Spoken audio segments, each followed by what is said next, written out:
All right, let's study some Torah together. The Torah portion is Terumah, which is Exodus chapter 25 through 27. And excuse me. We'll say a blessing, and then we'll launch in. Baruch atah Adonai Eloheinu melech haolam, asher kitshanu b'mitzvotav v'tzivanu la'asok b'divrei Torah. Blessed are you, source of life, who makes us holy through your mitzvot, and who has given us the mitzvah of engaging in words of Torah. Amen.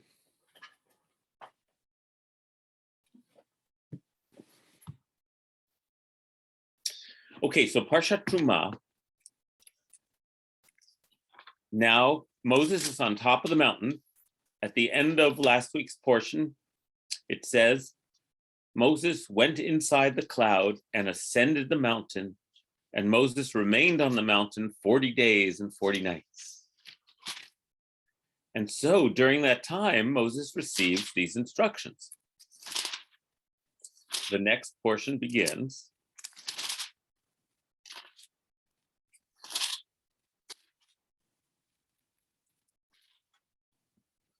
And Yod-Heh-Vav-Heh spoke to Moses, saying, speak to the children of Israel and tell them to bring me gifts. You shall accept gifts for me from every person whose heart is so moved. And then it describes the gifts, which are specifically in order to build a mikdash, a sanctuary. And it says, Va'asuli mikdash v'shachanti b'tocham, and build me a sanctuary that I might dwell in your midst. And the other word for mikdash is in the next verse. Here, I'll show you this. I'll show you the text.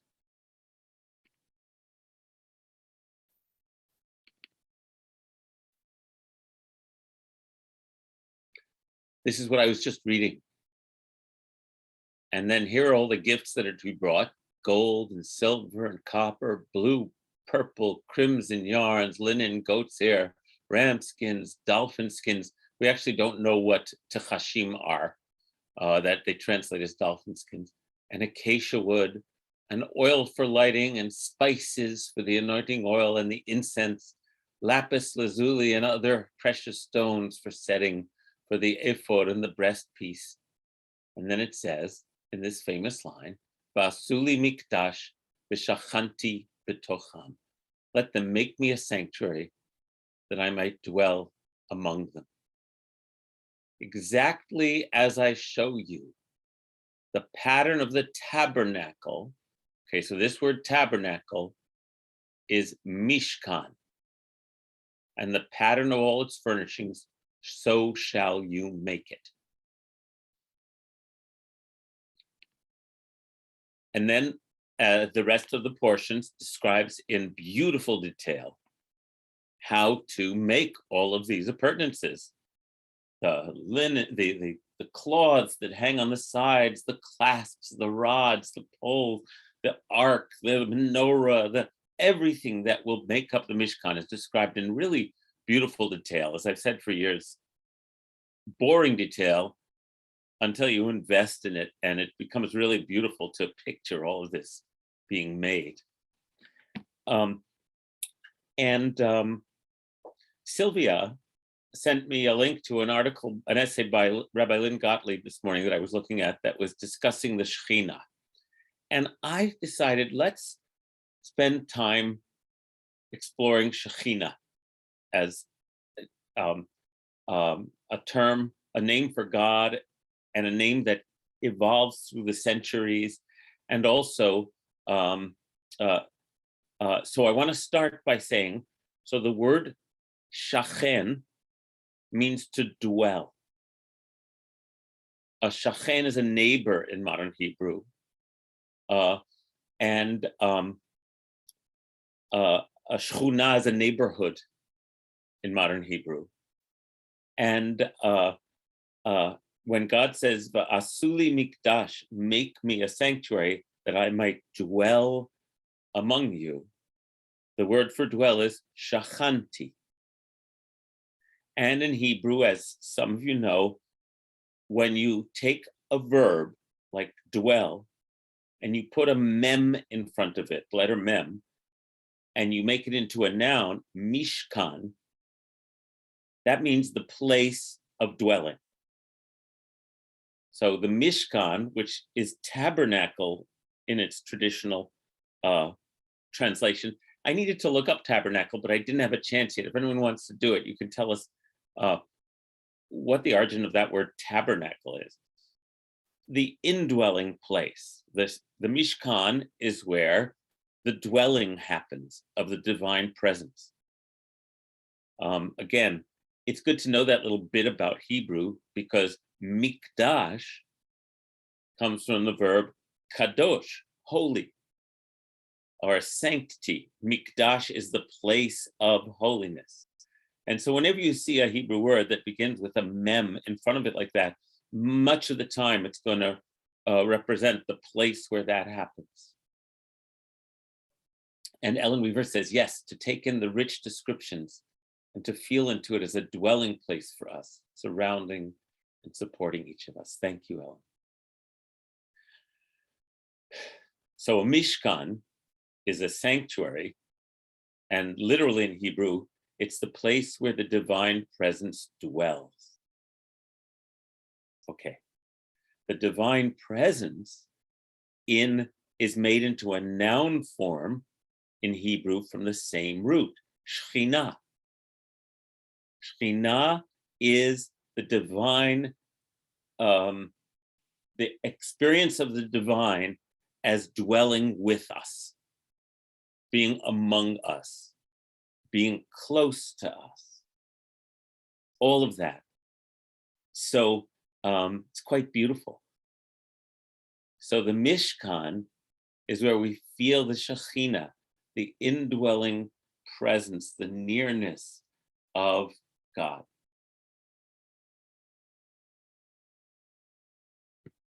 In describing God, we get stuck all the time because we have nouns that describe it all. And I think a better way to understand it is how we experience the divine. Sometimes we experience the divine as cosmic majesty, right? That's the king, as it were, Melech of Ha'olam, the sovereign of the universe, remote, awe-inspiring. At other times, we experience the divine as nurturing, intimate, close to us, feeling with us. That's when we use the word Shekhinah as a experience of the divine.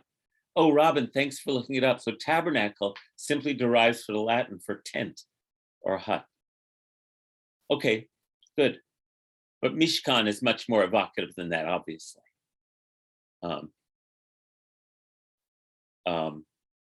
Ohel is tent. And the other word for the Mishkan in the Torah is the Ohel Moed, which means the tent of meeting, which is beautiful, right? Because it says the same thing as Mishkan, the place where you actually encounter that experience of the divine. In the Torah, Shekhinah is not a term you hear. You hear the verb l'shachen, to dwell. You hear the word for the dwelling place. But the word Shekhinah as an attribute of God doesn't start appearing until the time of the Talmud. In other words, the Torah, the biblical period, you might say, wraps up in like the 2nd century BCE. And then after the canon has been fixed, the commentaries and the stories and the telling about and the midrashim, they start to become a huge body of lore. That emerges in what we call the rabbinic period. And Marcia just wrote, I always thought Shekhinah was the feminine version of God.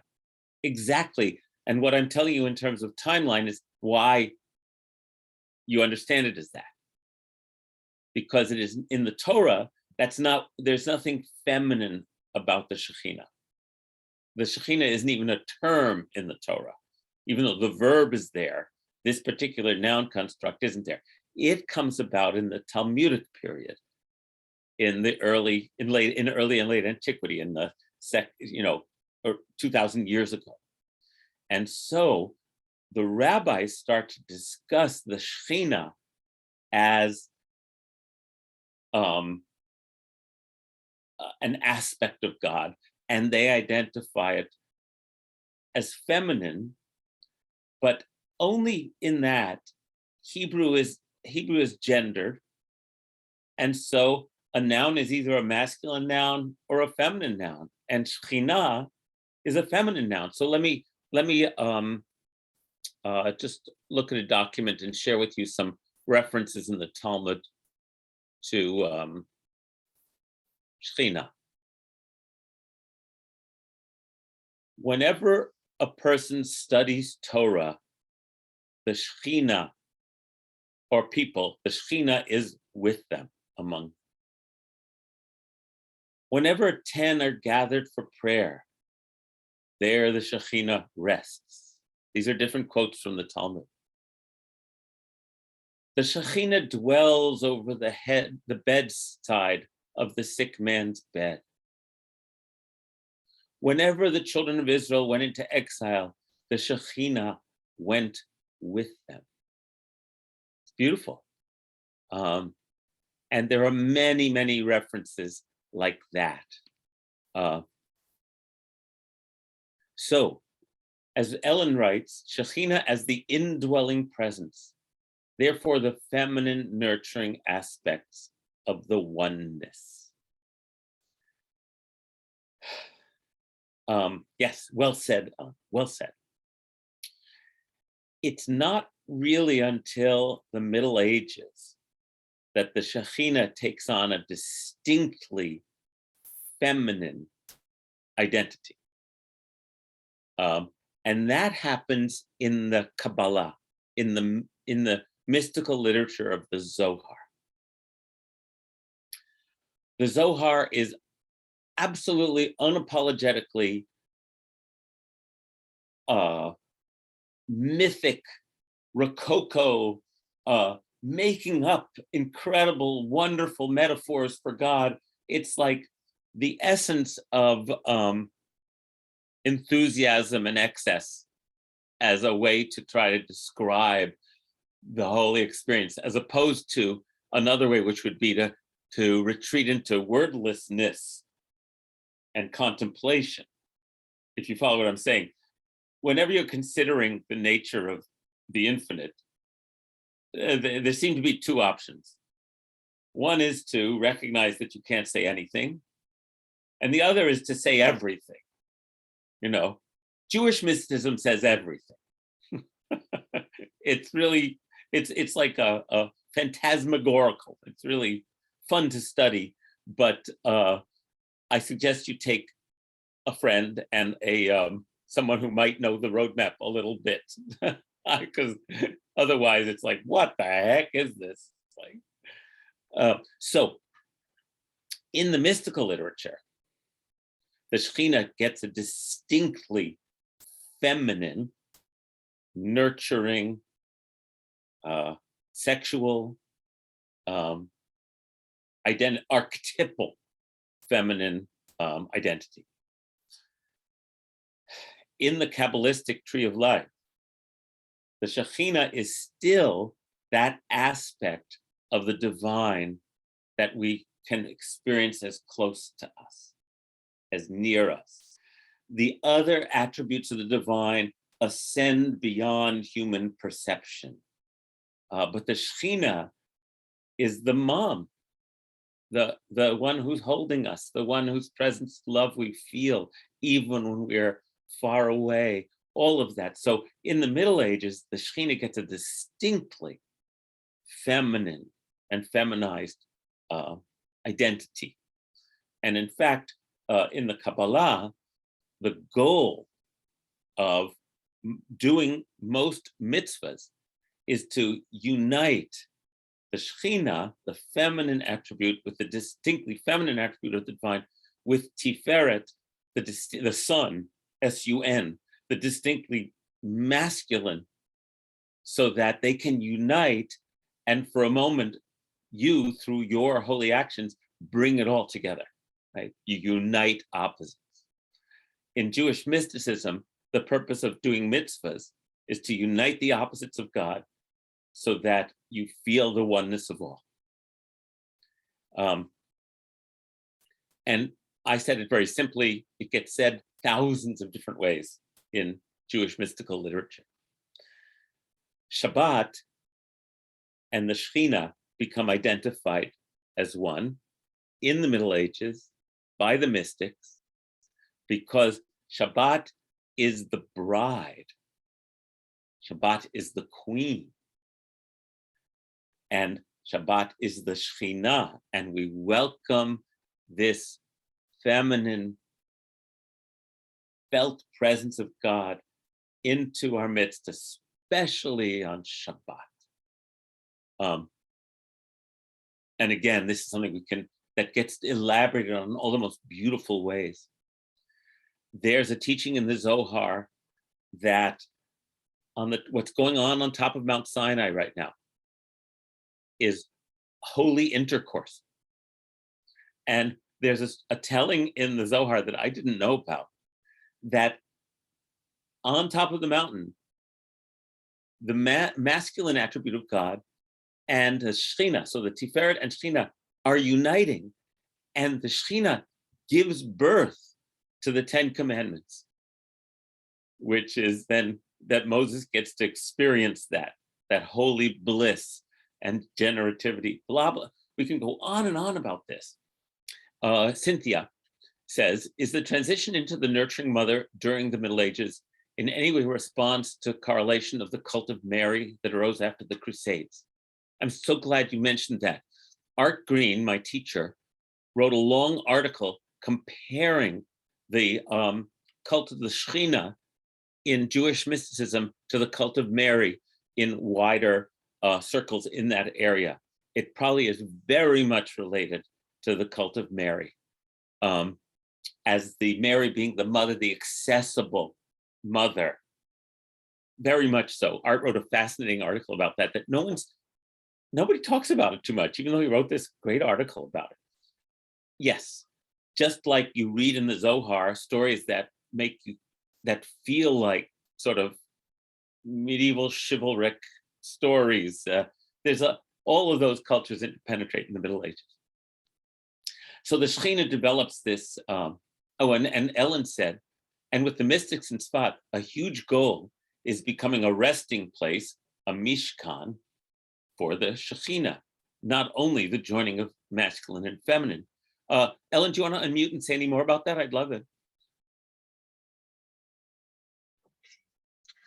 I don't remember much more. I was studying with Ruth Van Kagan, who's in Jerusalem, and it was a lot of years ago, but it's become my big goal, is whenever I can be a resting place for the Shekhinah, whether that's in the Merkava, in the chariot that's moving, or in just the stillness.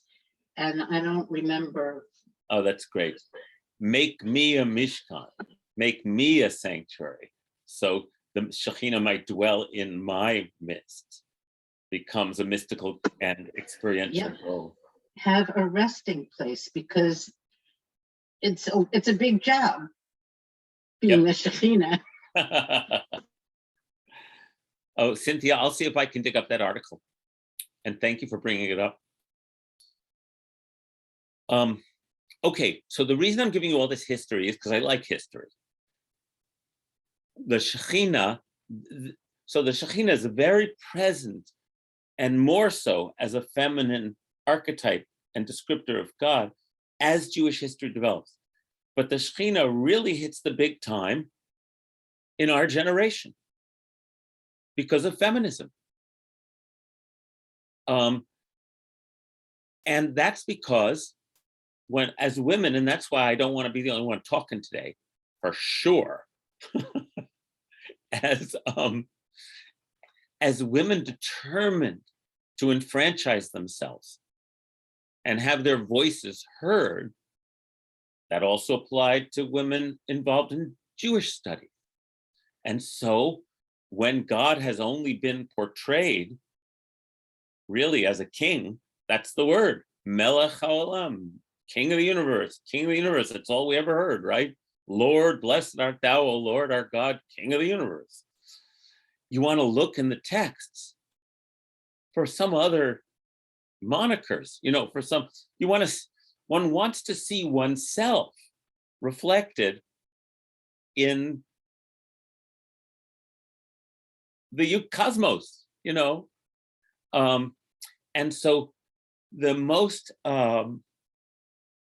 available and rich, this incredibly rich mystical metaphor of the Shekhinah as the feminine presence. Abigail made a beaded Shekhinah. I've seen it, haven't I, Abigail? Are you going to get it? Okay, I hope she's going to get it. I'll spotlight her. It's just a beautiful thing that, I remember that. Here, let me spotlight you.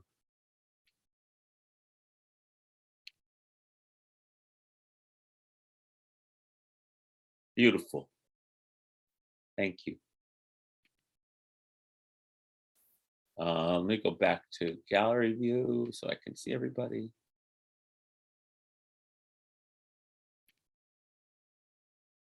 Is Abigail still spotlighted? How do I do that? No? Okay, good. All right. So I think it's been a really important development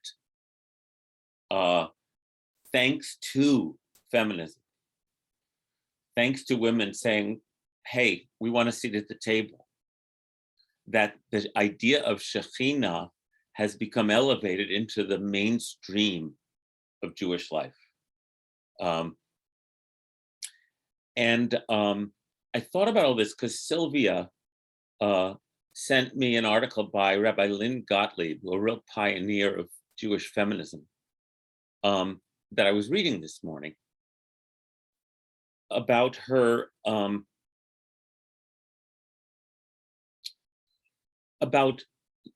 okay, here's what I want to say. And this is really going to be a conversation. This is where I wanted to get to, having shared all this.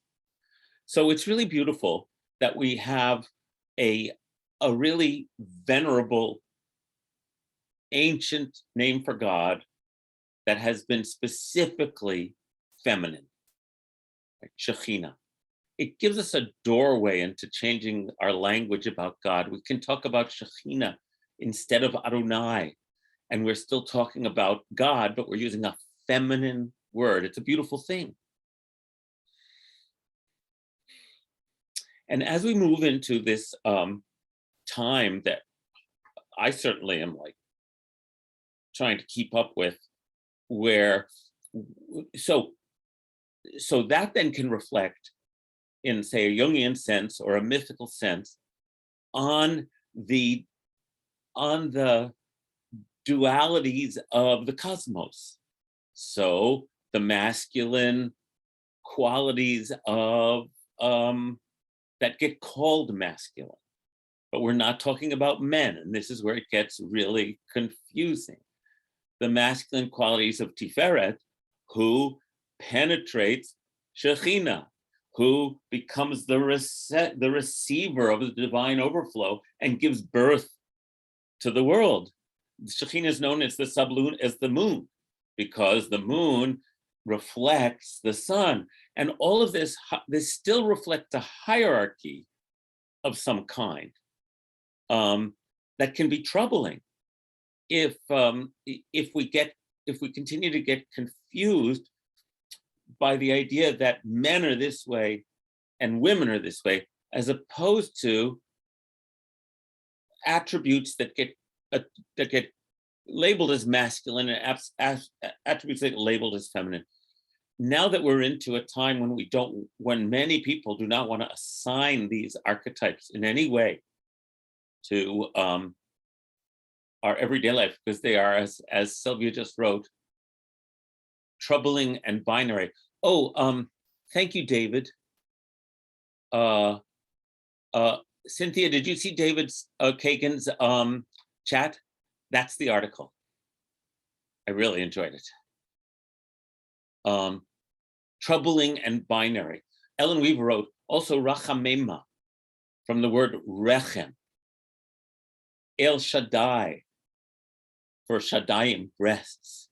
Yes, once we open this door, God, as we understand it, has both masculine and feminine names, nurturing words, nurturing terms, awe-inspiring terms, non-binary terms, the well of living waters, the tree of life. It's like the more the merrier, right? When we come to naming God, that was certainly the strategy in the Reconstructionist prayer book, where they decided to translate the name of God into English in 100 different ways throughout the book to keep us from becoming fixated. So, and it says, and as Blaise says, God is non-binary. And obviously, Yod He Vav He is a verb. It's an action word. Yod He Vav He is causes to be. That's what it probably means. That which causes to be. The creative force itself. You know, so we don't have to be stuck with a masculine or a feminine. And so it's fascinating to me to read Rabbi Lynn's article and think we've worked so hard to elevate the Shekhinah as an attribute of God. What are we going to do with language now? There are beautiful, I'm reluctant. So now I'm just gonna spit it out.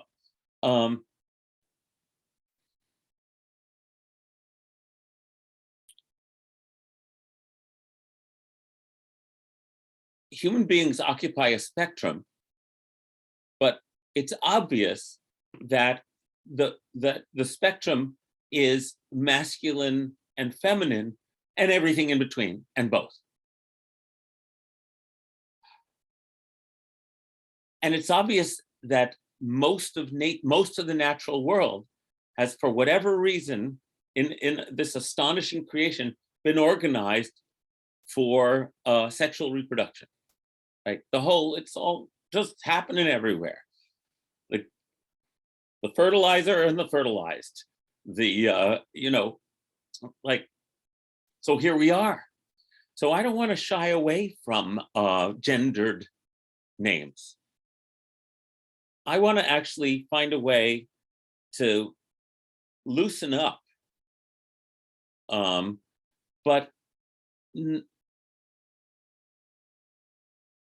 loosening up,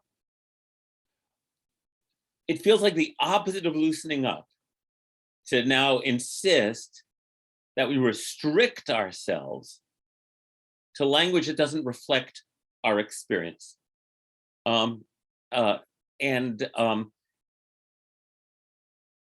wondered what other people thought about that.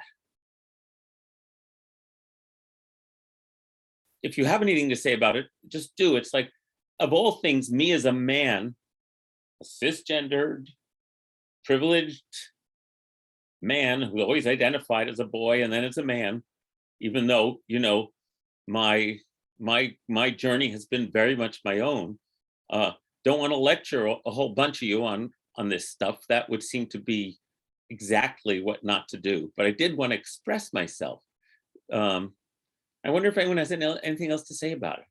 The thing that bothers me is when people use they and them, but they're only one person. Oh, well, this is like the nub for us grammar nerds. I know. Drives me crazy. I get it. but beyond that, Betty, which I also find to be, challenging, there's a real point. No. Yeah. And yes, Ellen. And the they and them thing is like a step along the way, which I hope comes out somewhat differently, but I don't know how.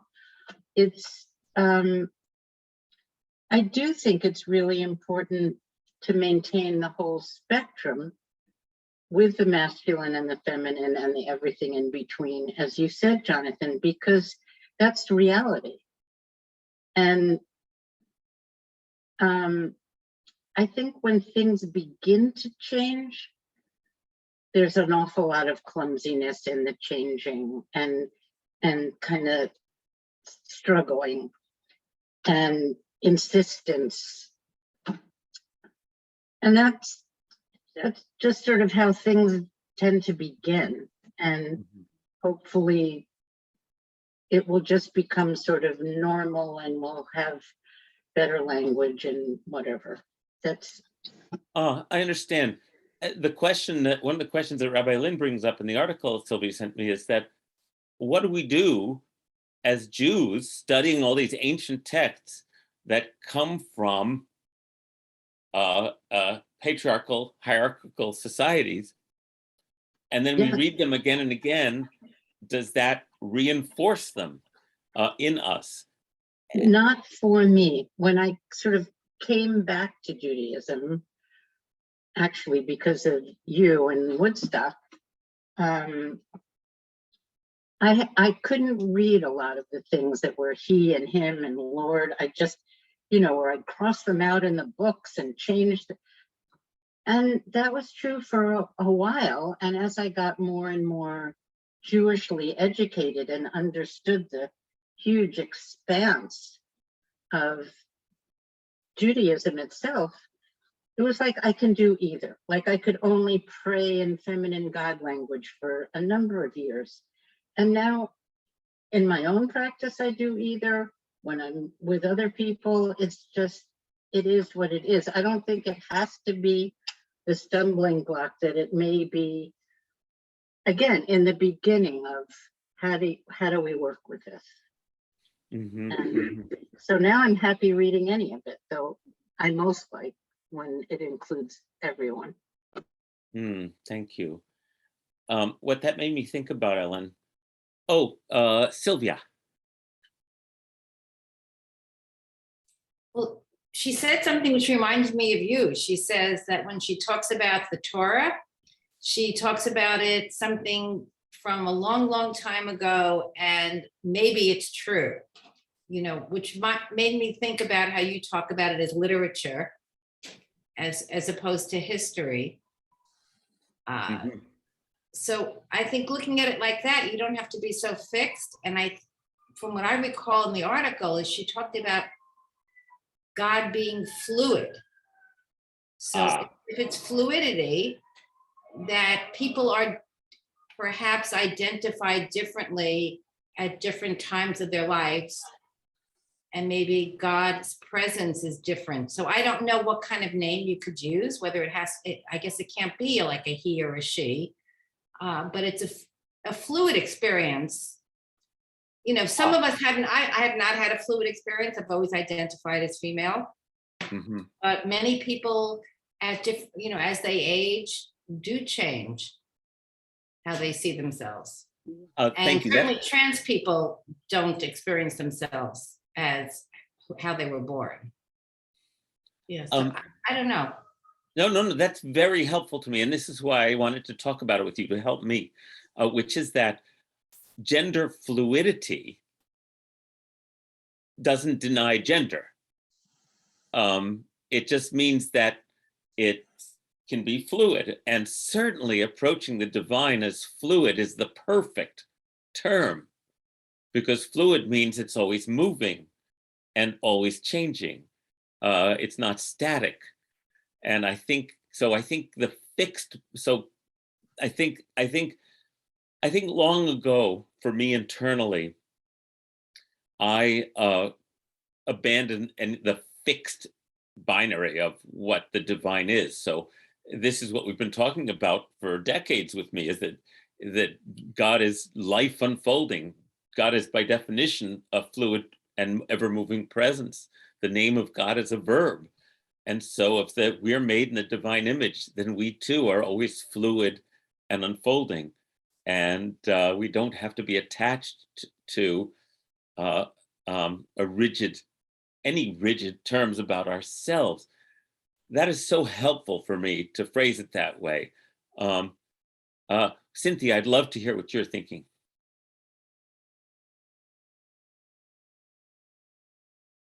So I'm following. This is a great conversation. I'm really glad I'm here. I'm following on what Ellen said, because in the same way that you got Ellen back into Judaism, you and Ellen helped get me back into Judaism, because I was a serious pagan and saw the goddess, and that was the only way I could interpret any kind of being of any ultimate sort. And when Ellen started the Rosh Chodesh group in the old building, and I started going, I thought, why? And I was furious. I said, how come in Hebrew school they never told us anything about, God having any kind of feminine aspect whatsoever? It would have kept me there for the decades that I left. And that was so empowering and so eye-opening and extraordinary. I mean, the only thing I knew about anything feminine in God and Judaism was Lilith, and that was a bad thing. People may not know about Lilith. We can just footnote that and talk about it in a minute. Okay. So that was an extraordinary piece. And what was the second part? And so just the notion growing from that a goddess and a god are one and the same being, and aspects of the same being, or the same essence, the same incarnation of self, was absolutely what brought me back to Judaism, and has been. Shekhinah is, I mean, as you know, Ellen took a piece of our barnwood and wrote Mishkan in a sculpture that hangs in the front of our doorway. That was part of a vision that I had in the very first, one of the very early Rosh Chodesh meetings. So full circle. It's lovely. That is a really full circle. Ellen, isn't that beautiful? Oh, thank you, Cynthia. Because this is going back a long time in our history. That's so beautiful. Naomi? Back to 92 or 91. Yeah, 30 years ago. 30 years. Yeah. And you were the one who asked me to start the Rosh Chodesh group. So I know, isn't that lovely? yes. Yes. I'll take credit for some humility. Yes. Thank you. Hi. So I don't know if this is even still where we are, but That's okay.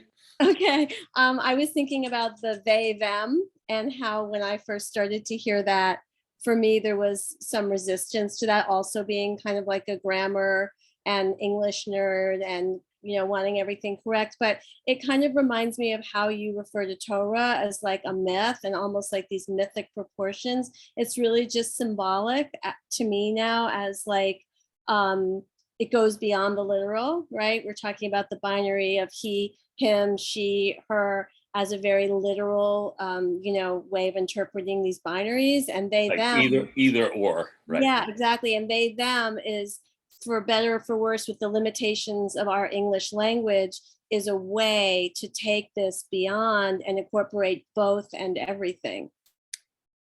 Well said. Well said. There were more hands up. Marsha, was your hand up? Who's Blaze is raising her hand, but there was another hand up too. Yeah, Marsha, you go, and then Blaze. No, I guess it's a great discussion, and it just shows, this discussion, how important it is to have all our voices. Kind of, you know what you said, Rabbi Jonathan. We want to see ourselves reflected. We want to hear our voice, and it's interesting. I was thinking, what happened that we, the rise of Shekhinah and then feminism, and I wonder if it, it relates to when literacy began to enter, women's years, and that we could write our stories. But, I mean, and it's just, when we read the Torah, we want to hear the woman's perspective. I'm in another group, and we wanted to hear Dina's voice. We never hear it. And, and the same thing with, binary versus fluid. All these voices have been, silenced, or maybe not intentionally, I don't know, but people, we all want to hear our voices. It's just so essential. That's all. Well said. Well said. Here's an image that it brings to my mind. I think of if each of us, if every human being, and I'll just be anthropocentric here, I won't talk about all the other creatures.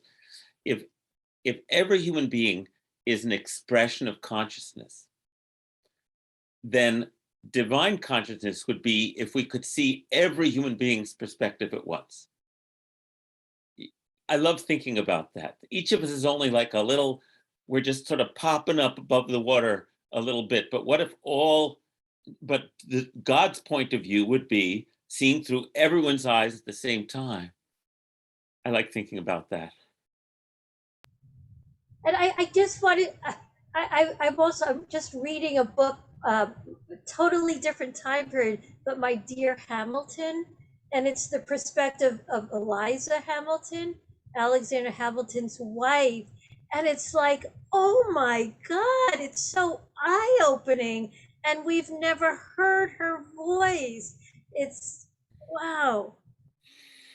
Well said. Blaze? You're muted. Oh, there you go. Yeah, okay. I've had the opportunity to become acquainted with a number of trans people and people who are non-binary. And I really look at this as a really great opportunity for me to become more familiar with all of that. I've been watching a new program on Netflix by Jonathan Van Ness. I don't know if any of you know who he is, but I should probably say they, although I don't know what pronoun Jonathan uses. He is one of the 5 guys on the Fab 5 of the program Queer Eye. Jonathan always, or mostly, wears skirts and very elegant attire that is normally ascribed to female. And he has a new show on called Getting Curious, I think it's called, with Jonathan Van Ness. And the last one I watched was about being non-binary and how that has affected a lot of people who are really not recognized in the society and whose voices have been silenced. And at the end of the program, there's a roundtable talking about the traditions of, back in, I don't know, Middle Ages or before, men wearing women's clothing was, very common. And now it isn't. And for people who identify as non-binary to have a voice and be seen is very important, not only for them, but I think for the rest of us. And I have learned to use the they, them pronouns. It's been difficult, I will say, but I'm learning how to do that and to be conscious of that. And I think it's just partially a matter of education. Like Jonathan said, he doesn't, here we go, identify with either being male or female, but maybe both or neither. And I think, the more people that we have a chance to be introduced to and to get to know, whether it's in person or whether it's through some kind of programming, is really important to know. And then I also wanted to mention, because we've talked about this in the past, that book called Torah Queries, which I haven't read, but I think I would like to read it. And I'm wondering if it's possible. I don't know if that addresses any non-binary characters in the Torah, or whether, but anyway, it would be kind of fun to just take a look at that as a group, maybe, if anybody's interested in, because that seems to be connecting this with Torah, which I love. And also love what you said about seeing everybody through God's eyes, seeing everything all at once as having equal value. Anyway, it was on Jonathan Van Ness's Getting Curious program that I learned about this Native American tradition, because there was a Native person on the program talking about the two spirits and how the hunters would be out hunting and the gatherers would be out gathering, and the two spirits would be at home with the children, taking care of them and teaching them about their wonderful role, their wonderful job, their wonderful duty, their wonderful beings. So anyway, that's all I wanted to say. It's all wonderful. Thank you, Blaise. What a great title, Getting Curious. That's really inspiring, actually, because that's all it takes, is being willing to be curious without jumping to judgment or protecting yourself against something that makes you uncomfortable. Really nice title, Getting Curious. Naomi, I'll recognize you in a second. Cynthia said, for an extreme take on the feminine aspect of God, there's an initiative called Beit Torah, which is a weekly meeting that rereads the Torah in the feminine and with a majority of female characters. Moshe becomes Moshe, for example. Ellen Triebwasser is also very engaged with this. And it's an Israeli woman who has decided two Israeli women who have decided to literally retranslate the Hebrew Torah, and they switch the masculine. Everything's switched. It's like the funhouse mirror. So Miriam becomes a man, and it's all very disorienting. disorienting, but it really opens up some interesting windows.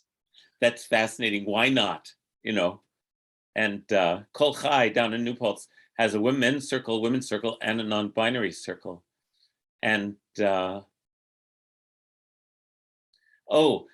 yes, Ellen's reminding me that Reb Zalman used to say that Moses was making love with the Shekhinah for 40 days. That comes out of the Zohar. He wasn't just making that up. That what does it mean to meet God? Moses is in the cloud for 40 days and 40 nights. What metaphor are you going to use? God could be the lawgiver, and Moses is there taking notes. Or maybe this knowledge is being transmitted through lovemaking, right? Why not? But when you come upon God, what can you do but fall in love? And the Zohar doesn't shy away from any of that. The Zohar is still a 13th century document, so the masculine and feminine are very specific and hierarchical. But the one of the beautiful things about the Zohar for us moderns is it gives us the doorway into an really imaginative Judaism that the writers of the Zohar never shied away from. What's it mean to meet God? Sure, maybe it was a 40-day love fest on the mountain with Shekhinah. Isn't that beautiful? And Russ Jennings says there's a good article in the New York Times by John McWhorter, who's a linguistics professor at Columbia, about gender pronouns. I really like reading his columns, Russ. He's an interesting guy. And Naomi, feel free to share what you just wrote or anything you want to say. Oh, sure.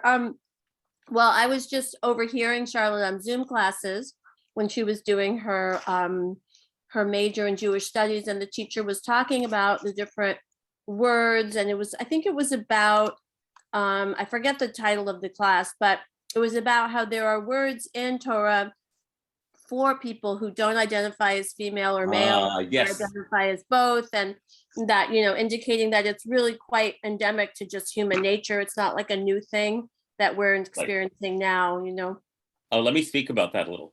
Okay. In the Torah, there's no words like that. However, in the Talmud, which is much more extensive and free form than the Torah is, in the rabbinic Talmud, they readily identify androgynous people, people who are sexless, people of indeterminate gender. Yes. They're all part of the Talmud, and they have words for it. And again, because the Talmud is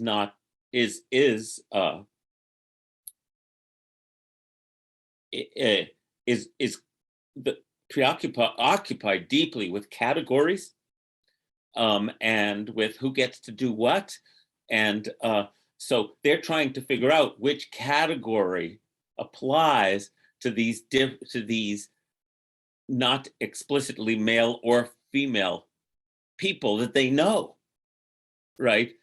But just the fact that they identified them means that it was part of their world. They were aware of it as well as anybody else was. It's so funny that, growing up in the 50s or 60s, where we were in a particularly rigid moment about sexual and gender identities, and to then kind of wake up from that and realize, oh, people have been talking about this all along. David?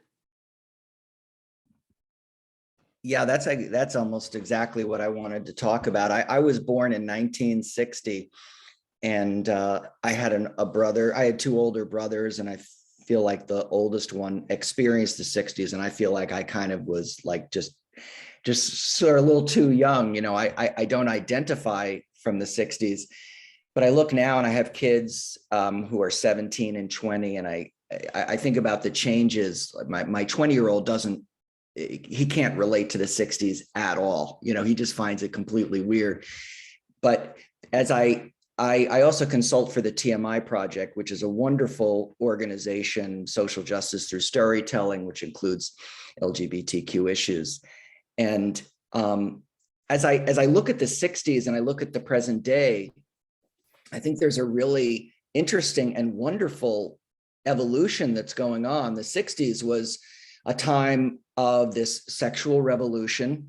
And of course, they were experimenting in all kinds of ways, but it was also very polarized. And it was polarized not only interpersonally, but also politically. There was just a tremendous polarization going on.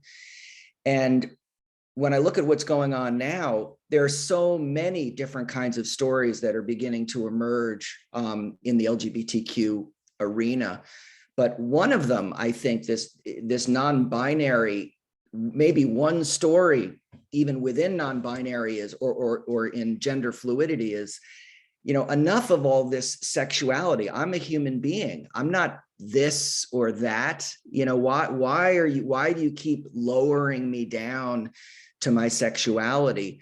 And even in my own experience, I don't always feel sexual. I don't always feel like a man. So, what I love about it is that here is a new generation that's coming forth with a new wisdom that they're bringing to the culture. And I just love that. Thank you, David. Okay, well, I guess I have to wrap up. Yes, gender and sexuality or sexual orientation are not the same, Cynthia reminds us. And we have to keep being reminded of that all the time.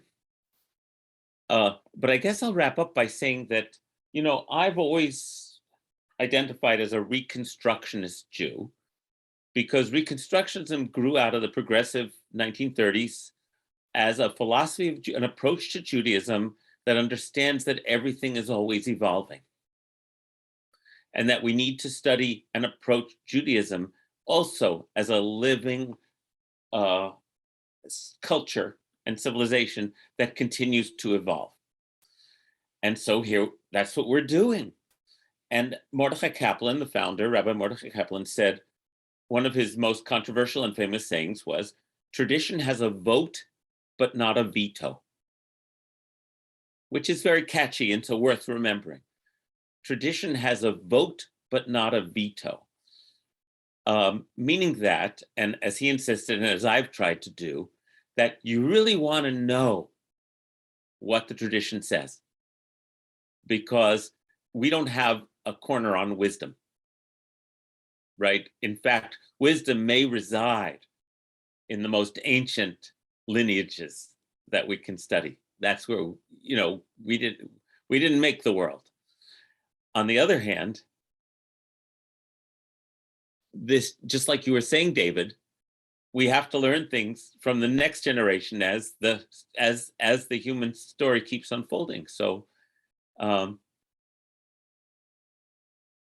so that's what I was thinking.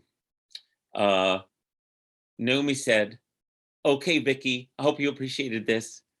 And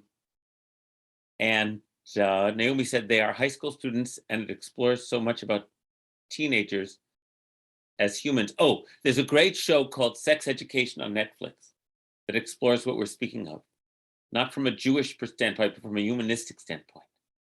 And they are high school students and explore so much about teenagers as humans beyond gender and sexual orientation. Thanks, Naomi. I might try to watch that. And so important to get to know that next generation too. Oh boy, as my mother would say, do I have to? You know, that sort of feeling. Ellen, it'll be wonderful to see you when you come back. Thank you, everybody. I really wanted to talk about this, and I have a great takeaway from it in terms of just using the word, for me, my biggest takeaway, using the word fluidity on every level of experience. It just frees it up, doesn't it? Including, of course, talking about God. So then the line says, build me a sanctuary, a dwelling place, so that the divine might dwell in me and among us. And then, thank you. I just really wanted to take it in this direction. Yes, I'm your grandson. Yes, my kids, it's like, hey, call people what they want. For them, it's like a complete non-issue. It's fascinating to me because it is not a non-issue to me. You know, it's still not. All right, let's do a healing prayer. I didn't cue up the words, so I'm just going to sing it. Oh gosh, you're welcome, Naomi. It was wonderful for me too. I'll pause the recording here.